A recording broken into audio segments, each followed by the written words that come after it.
GT the Vibe podcast coming out to another episode. We're going to continue book talk about Trauma Bonded, my book that's going to be coming out soon.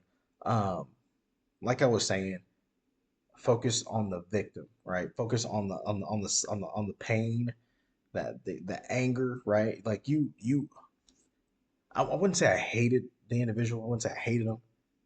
Yeah, I guess you could say I hate him. There's a period of time where it's hate, pure hate, and that was coming from the voids in me, right? It's like there's voids in me that I needed to fix.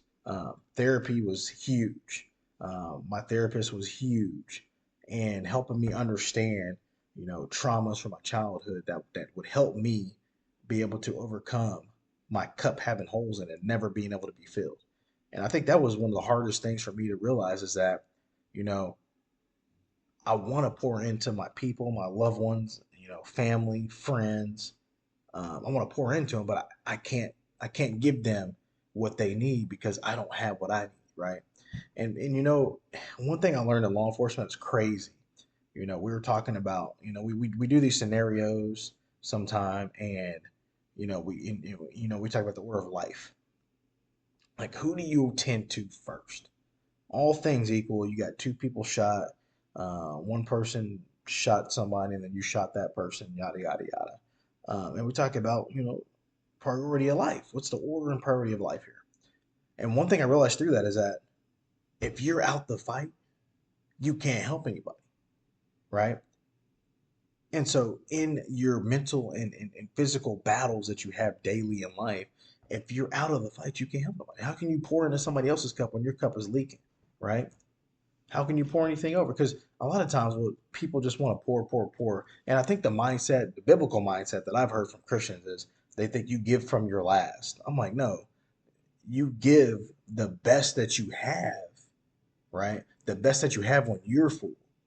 Now, if you don't have nothing and you're just giving the last little bit, that may not take that person to where that person needs to go. So you need to understand that, okay, I need to fill my cup. There's a song called Fill My Cup, and I love that song. But he's asking God, fill my cup. Like, run it over. Because I know I'm a child of need. That's what he says, fill my cup, run it over. That means fill it up over the top, right? For overflow me. That's you have to get to that point, right? That's the I call it the first marriage of life. Like you literally marry yourself. You understand yourself, you love yourself, you give yourself the type of affirmations that you need. You don't need nobody else to affirm you. You affirm yourself. Those are things that people don't do, and that can get you in these bad situations. And you get in relationships with bad people if you can't affirm yourself, right? You can't affirm who you are as a person. And so you attach who you are as a person to somebody else. And that could get you in the most trouble because then you have no identity. And you have to have an identity, right? Everybody has their own personal identity. I am who I am. They call me GT, they call me Thompson, Officer Thompson, the preaching policeman. I don't even call a lot of stuff. And so everybody has their view of who I am as a person, right? And it's all different across the scales. But I have to have my own view of who I am as a person myself. I got to be able to understand who I am, right?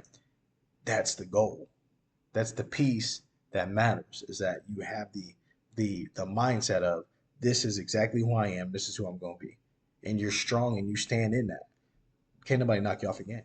And so what happens is we don't think like that. So now we're filling voids. We're expecting people to make us happy. Oh, I'm gonna get this woman over here is gonna make me happy, or this guy over here is gonna make me happy.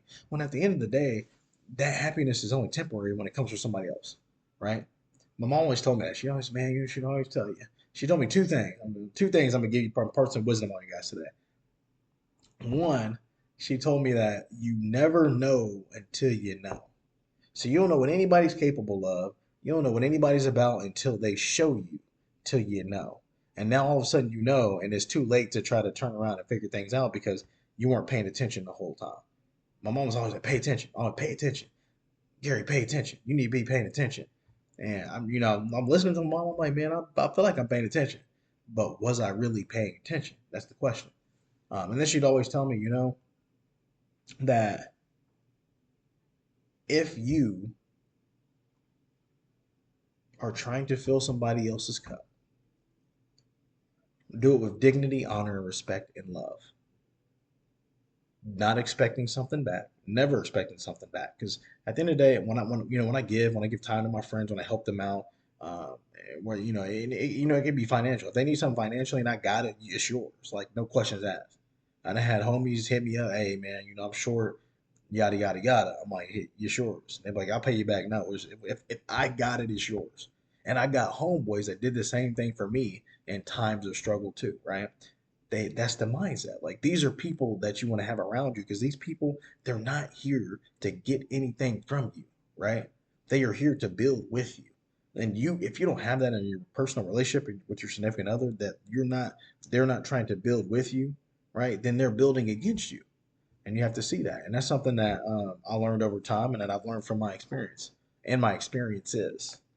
And so, as the book kind of goes through life, and it intertwines three different perceptions of life, and it's crazy. Um, I will say this about writing a book that comes from a place of pain. It's emotional. It is like you you're reminiscing on stuff from the past, like hard things to overcome, things that you overcome already, but now you're reminiscing to them because you're putting them down on paper so other people can see it. And so one thing that I've really learned is that the looking back at it from a more healed perspective, you realize that I'm asking myself, what in the world was I even thinking? I've asked myself that so many times. And then I realized, man, like it may not have been that you were thinking at all. And you know what? That's life. There's gonna be times in life where you make decisions and you're not thinking. You're not thinking. Does that make you a terrible person? No. Does that make you a weak person? No, it doesn't. Um, I feel like as genuinely, I have a heart to give. I love people. I love to give people wisdom. I love to help people out as much as possible. That's just who I am. Like that's how I am.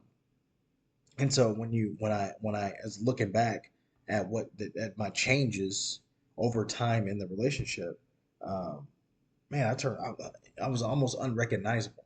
If you get to a point where you're almost unrecognizable, um, you're at your wits end. Like that's it. That string is coming apart quickly.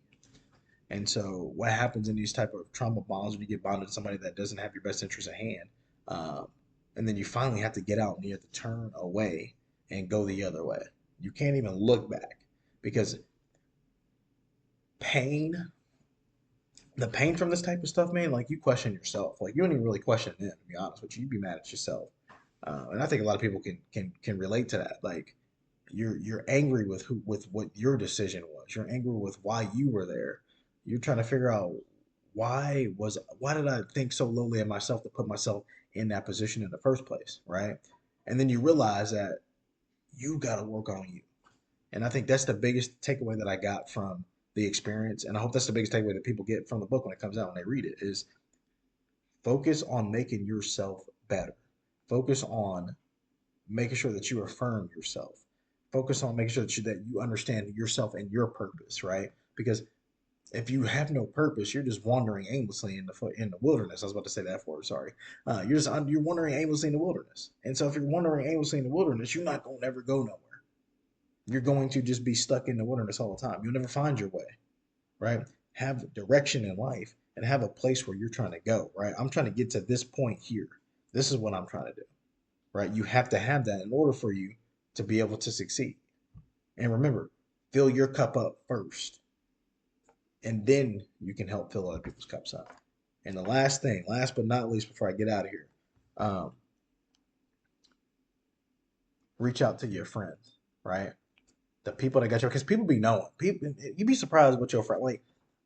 Me coming out from the other end of it, and it's gonna be all in this book. It's gonna be all in there. You guys are gonna be like, man, your friends was telling you. They was definitely saying it because they be knowing. Like my friends be knowing. Like they not gonna come out and just smack me inside my head, but they hit you with hints. They know. A lot of times, if you got true friends, they know, they understand. So reach out to your friends, family, and then for people on the other side, the friends of people that are going through this, pay attention to you. Pay attention to people. Pay attention to people. If you see something off with them, ask them what's up and tell them it's safe here. You can tell me anything. I got friends I can tell anything to. It don't matter what it is. I holler at them, and you know what? They're gonna be open ears. They're not gonna sit there and judge. well, I'm judging you. They ain't even do that. They're listening. They're good listeners. I didn't realize the greatness of my friend group until I came out on the other side. I mean, they didn't even know that they were helping me to survive, helping me to get back to myself. So I thank them. I mean, and they know who they are. Some of them be watching the podcast, you know what I'm saying? Some a little crazy, and it's all good. But yeah, reach out to your friends. And if you're a Christian, pray, right? Pray for guidance, pray for peace, right? Pray for healing. But also, it sucks. I don't want to pray for the abuser too. Because at the end of the day, hate in your heart is hate that comes back towards you. So yeah, I don't hate. I don't have any hate. Never will have any hate. Uh, I'm thankful that I was able to figure some things out and get where I need to go, and that's all I can ask for. So this is GT Divide podcast. I appreciate you guys listening to Timmy kind of vent, kind of rant a little bit.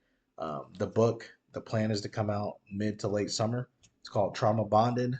I will be continuing to kind of talk about it as I write it because it's good to kind of just let some people know what's going on inside my brain. I will read some excerpts from it, not just to kind of give you guys a taste of what's in it, what it's about. But like I said, live, laugh, love. It's as simple as that. This is GT the Vibe Podcast. I appreciate you guys. Please make sure you like, subscribe, and share with your friends. And be prepared when the book comes out. I want you guys to buy it. We'll see you soon.